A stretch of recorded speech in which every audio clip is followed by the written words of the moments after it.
Sio Nagad, hello all. Oshta afternoon, good afternoon, and Wado for watching. So we're continuing, I believe it's day 9, Transformation of America, the true life story of a CIA mind control slave by Kathy O'Brien with Mark Phillips. We're going to end chapter 3 and get into chapter 4 today. After about 30 minutes of my explaining what Kathy and Kelly had been rescued from, I defined mind control for her. Learning this, Dr. Shepard then consulted with a local female psychiatrist, Dr. Pat Patrick, to evaluate Kelly. The evaluation was completed and Dr. Patrick invited Kathy and eventually me to her office for a consultation.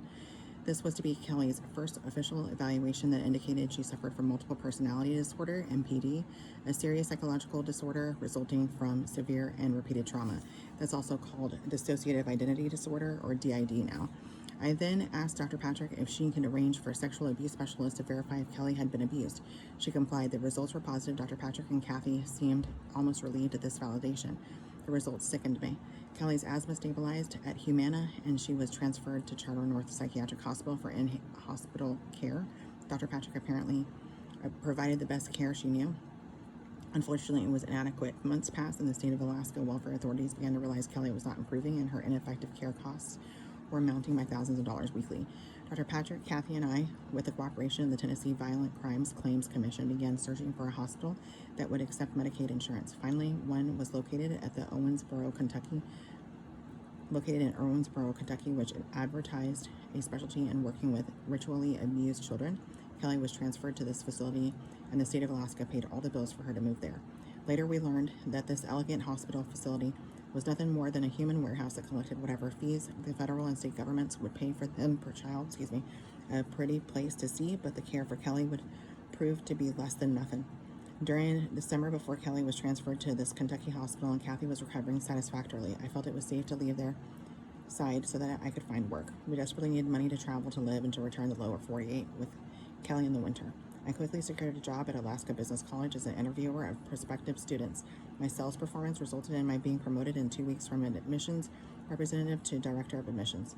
I banked as much money as possible from my earnings over the next 5 months to provide for our move. To be closer to Kelly, the thought of the separation agony that would exist between Kathy and Kelly served as a reminder of my ongoing separation from my son, whom I had not heard from in almost a year. Kathy, on ill advice from me, called her father and begged for some financial help for Kelly's sake. Her father wired $500 to confirm our location and commented, "This is America. Unless you come back to Michigan alone, no more money." It was this statement that triggered Kathy's repressed memories of her own tortured childhood by this alleged pervert and slave salesman, Earl O'Brien. Soon, the FBI telephoned Kathy and told her that she needed to voluntarily come to Anchorage FBI office for questioning. Upon arrival, Kathy was informed that she was under federal investigation for attempting to extort money from her father.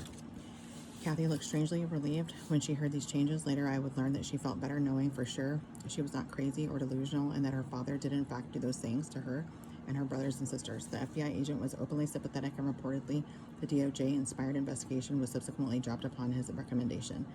The agent went on to secure a cash donation through his Mormon church that enabled us to leave his jurisdiction. It is noteworthy that during this time, through another special agent at the Anchorage FBI office, I was interrogated for what I knew regarding an unrelated crime involving my ex-wife and her lawyer boss in Florida. I knew nothing. I now know that the FBI was in effect attempting to destroy my credibility as advocate for Kathy and Kelly through their investigation efforts of me. Their case against my ex-wife and her lawyer was solved, and her lawyer accomplice was convicted of first-degree murder. My ex-wife became a state's witness and was acquitted. However, days later, I could see my ex-wife being arrested and processed on the popular national television show Unsolved Mysteries. That unfortunate case involved only one homicide and made the national news for weeks to come. In contrast, Kathy's testimony with proofs provided FBI officials was filed and deliberately covered up for reasons of national security. The fall season in Alaska was now quickly given into winter, and the termination dust snow was recoating the surrounding mountains. The air was definitely becoming nippy. The change of seasons signaled another change within my new family. Kelly was going to soon be transferred to the Kentucky Valley Institute of Psychiatry, VIP. Kathy and I had been saving every dollar I could earn during my brief tenure at Alaska Business College in preparation for our move back to the lower 48. I realized now that Kathy had gone into a state of recovery known as fusion. She had long since stopped switching personalities and had become a beautiful, intelligent, and logical lady. She was no longer susceptible to anyone triggering her to go against or away from me. She continued to journal her traumatic memories and was professionally adjudged stable. The passage on ships and ferries out of Anchorage to Seattle, was booked solid for months ahead. They would only accept freight and or vehicles. I purchased 2 one-way tickets on Alaska Airlines and brought our family car, a 1976 AMC Pacer, and remaining belongings to the Anchorage docks for shipment. Suddenly, as we packed our bags when we were ready to board our flight, a nearby volcano erupted and halted all air traffic in or out of Anchorage for the following 2 weeks. We waited anxiously for the airport to reopen. We would leave first, and Kelly and her nurse would soon follow. This would be the first step of what would be an endless journey in our pursuit of justice. Chapter 4, Truth and Consequences, Just Us Pursued, and Justice Denied. Our much anticipated arrival in the Seattle, Washington International Airport Terminal heralded a new beginning. Kathy appeared to be openly optimistic that perhaps at long last Kelly would soon have her chance for recovery. Privately, I felt much less hopeful. I knew from past personal experiences and through my insider sources that mental health physicians from the private sector of society had little acquaintance with the secret U.S. government mind control research. The only mind control information these doctors had to access, for the most part, was from the hysterical comments supplied them by their troubled patients. Hysteria, in this case, as a symptom of misinformation, is highly contagious and therefore spread throughout the mental health profession. Many practitioners displayed symptoms of the ostrich syndrome. To me, their peers and patients through fear and chronic denial, good God.